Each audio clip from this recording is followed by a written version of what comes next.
More than 150 million Americans rely on no-cost early screenings and chronic condition preventative care. Now, this second case will answer a key question for schools. Do parents of public school children have a constitutional right to opt their kids out of classroom discussions of books with LGBTQ themes? A group of Montgomery County, Maryland parents believe the First Amendment provisions for religion gives them the choice to pull their kids from any instruction on gender or sexuality that they deem counter to their faith. Conservatives see this as a follow-through by the Trump administration, who vowed to give more control back to local school boards. The defendants in this case, members of an elected school board, say education is meant to expose children to a broad mix of people and ideas. Supreme Court could have the final say, and keep in mind that Tuesday is an opinion day. Janae? All right, we'll be watching that. Alex Perche in Washington, thank you. NASA astronaut Don Petit is back home here on Earth. Petit, along with 2 Russian cosmonauts, touched down in Kazakhstan Saturday evening. They wrapped up a 220-day mission aboard the International Space Station. Petit, who is now the oldest active duty astronaut in NASA's history, returned to Earth on his 70th birthday. He's now accumulated 590 days in space over 4 missions. Yeah, it's quite the stat, right? Yes. Yeah. That's probably a lot of reverse aging, too. Yeah. By the way, they were moving at 17,400 miles per hour. Looked it up. I knew you were going to look that up. Yesterday. Yes, very fast. For that update. Very fast. To NBA playoff action now. 4 games yesterday and 4 on tap today. So let's bring in ABC's Morgan Norwood with all the highlights. Good morning, Morgan. Hey, good morning to you guys. I don't know how many Knicks fans that we have in the studio, Quite a but few. I swear I could hear them all the way from New Jersey, where I live, in Madison Square Garden. The cheers were that loud. What a night. The NBA playoffs tipping off with comebacks, upsets, and a few early shockers. And look, if Game 1 was any preview, buckle up. This postseason's going to be wild. From an overtime thriller to a scoring frenzy.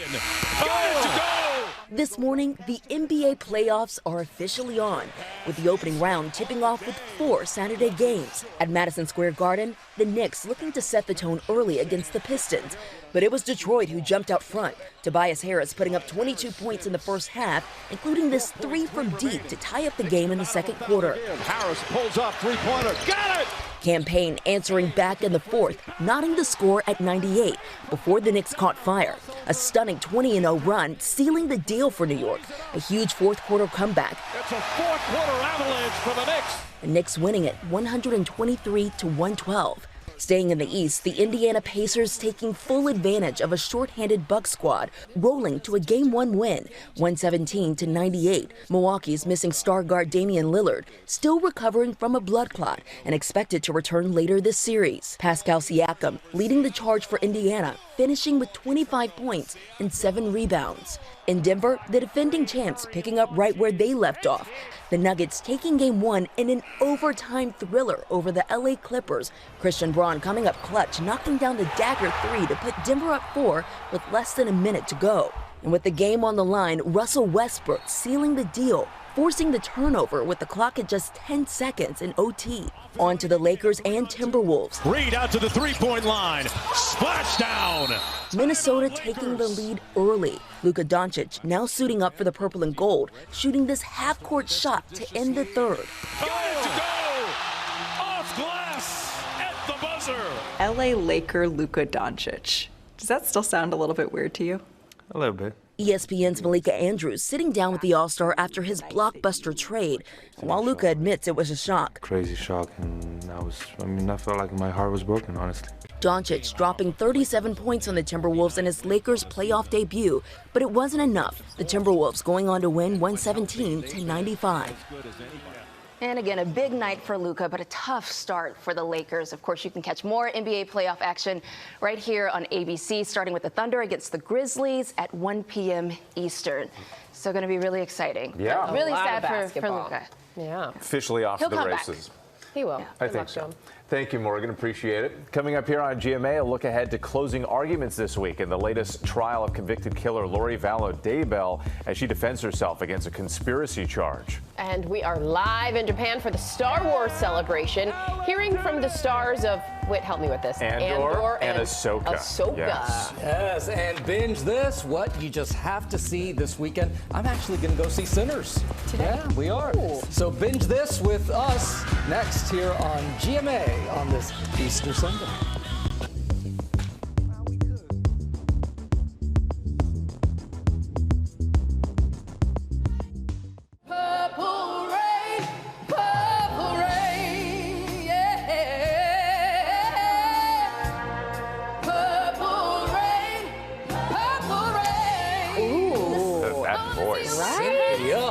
just feel that. Welcome back to GMA on this Sunday morning. That there is Cynthia Erivo belting out Prince's Purple Rain while performing with the Los Angeles Philharmonic at Coachella. The Academy Award nominee sings 2 songs for the desert crowd. Wow. Coachella wraps up tonight with Post Malone as the final performance of the festival that spans 2 weekends. Isn't that amazing? By the way, you know it's good when Janae doesn't sing. We just got to When hear she that doesn't one. sing, this means she's listening, and it's really good. That's I'm good for all mad of because us. he's right. All right, let's take a look at some of the other big stories that we're following on this Sunday morning. Here, happening right now, U.S. officials saying they are feeling positive after Saturday's high-stakes nuclear talks between the U.S. and Iran that took place in Rome. This was the second round of talks as the Trump administration seeks to curb Iran's advancing nuclear program. The two countries agreeing to continue negotiations in the coming days. Also right now, people taking to the streets in New York, Washington, D.C., Raleigh, Denver, and other cities to protest against Trump administration's policies. Many demonstrating against federal layoffs and the immigration crackdown. This comes 2 weeks after thousands gathered for similar protests nationwide. And the Oklahoma Sooners women's gymnastics team has done it again. The team winning their 6th national championship Saturday in Fort Worth, Texas. Senior Jordan Bowers, who won the individual all-around title, calling the win, quote, just truly a fairy tale ending. Congratulations good to for them. All right, we do start this half hour with Lori Vallow Daybell, the mother convicted of murdering her own children, now accused of conspiring to kill her estranged husband. Closing arguments in that trial set to begin this week. ABC's Zareen Shah joins us now. And Zareen, she's been acting as her own attorney in this case. Which she has been, and she did not plan a defense. Now, sometimes this is considered a winning strategy, but the stakes are incredibly high here. Daybell was already convicted of killing her kids, and we will likely know very soon whether a jury believes she plotted with her brother Alex to kill her ex-husband. Ladies and gentlemen of the jury, I have been charged with a crime. This morning, all eyes are on convicted killer Lori Vallow Daybell as her case is expected to head to closing arguments.